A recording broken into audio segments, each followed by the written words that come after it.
Hey guys, welcome back to Fast Fix. In this video, I will show you how to increase net worth in Monopoly Go. So the first method here to increase your net worth are upgrading your structures in your city. So for example, if I want to upgrade this structure here, so as you can see from 63, now I have 64 net worth as you can see here.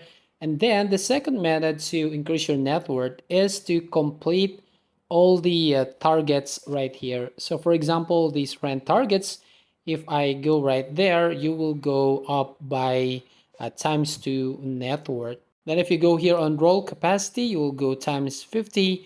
So yeah, you just need to complete all the covers here on this Monopoly Go. So you just need to play and have some upgrades on your structures. So yeah, your network will increase in Monopoly Go. So that's it.